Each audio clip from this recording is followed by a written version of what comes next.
Ukraine के media ने दावा किया ज़ेलेंस्की के सैनिकों ने खैरसोन में रूसी सेना के 6 घातक ड्रोन मार गिराए।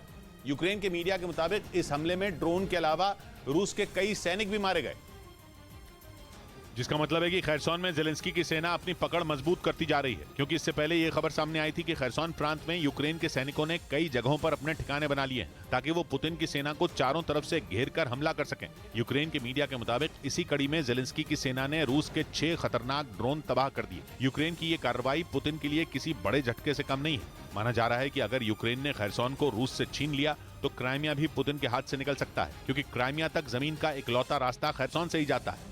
और अगर ज़ेलेंस्की ने पूरे खैरसोन को अपनी मुट्ठी में कर लिया तो उनकी नजर क्राइमिया पर भी टिक जाएगी, क्योंकि खैरसोन को जीतते ही यूक्रेन की सेना को क्राइमिया में घुसने का रास्ता मिल जाएगा, जिसे बचाने के लिए पुतिन एड़ी चोटी का जोर लगा रहे हैं। हालांकि क्राइमिया पहले यूक्रेन का ही हिस्सा था, लेकिन रूस ने 2014 में उस पर कब्जा कर लिया और तभी से वहां पुतिन का राज है। वहीं पिछले साल रूसी सेना ने सबसे पहले खैरसोन पर ही कब्जा जमाने का दावा किया था, लेकिन मौजूदा वक्त में खैरसोन के कई इलाके पुतिन के हाथ से निकल चुके हैं। दावा किया जा रहा है कि यूक्रेन के सैनिक खैरसोन के बाकी बचे इलाकों से भी जल्द ही रूसी सैनिकों को खदेड़ देंगे।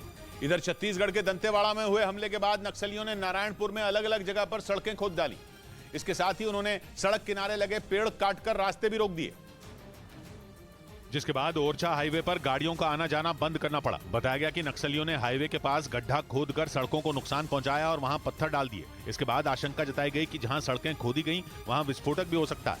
उधर रूस के एक मिग-31 विमान के क्रैश होने से भगदड़ मच गई। रूस की न्यूज एजेंसी टैस ने जानकारी दी कि विमान में अचानक आग लग गई और वो एक झील में गिर गया, लेकिन हादसे में मिग-31 विमान के पायलट को कुछ नहीं हुआ। ये दावा रूस के रक्षा मंत्रालय ने किया।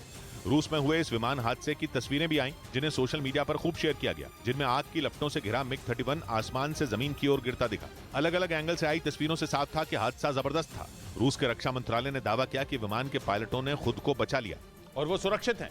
जिन लोगों ने हादसे का वीडियो बनाया उन्होंने दावा किया कि उन्होंने आसमान से 2 पैराशूट जमीन की ओर आते देखे। रूस की न्यूज एजेंसी टास ने यह भी बताया कि विमान एक झील में गिरा और उसके गिरने से किसी को कोई नुकसान नहीं हुआ। रूस की न्यूज एजेंसी टैस ने जानकारी दी कि मिग-31 विमान हादसा वहां के मुर्मांस्क रीजन में हुआ। मुर्मांस्क रूस के कोला प्रायद्वीप का हिस्सा है और रूस के उत्तर पश्चिम में आर्कटिक रेखा स्थित है, और इसी इलाके में रूस का लड़ाकू विमान क्रैश हो गया। रूस की सेना इसकी जांच कर सकती है, क्योंकि मिग-31 विमान का क्रैश होना मामूली बात नहीं है, क्योंकि ये दुनिया के सबसे तेज लड़ाकू विमानों में एक है। लंबी दूरी की मिसाइलें लेकर उड़ने वाले इस विमान ने यूक्रेन में जबरदस्त नुकसान पहुंचाया और जंग के दौरान ज़ेलेंस्की की सेना को खूब छकाया। रूस ये विमान ईरान को देने के बारे में भी सोच रहा है। उसकी सेना में भी 50 मिग-31 विमानों को मॉडिफाई किया जा रहा है और रूस का रक्षा मंत्रालय 2030 तक इन्हें इस्तेमाल करने का दावा कर रहा है। लेकिन मुर्मांस्क में एक मिग-31 के अचानक क्रैश होने से परेशानी बढ़ सकती है, क्योंकि रूस को चेक करना होगा कि वो मिग-31 का कितने लंबे समय तक इस्तेमाल कर सकता है,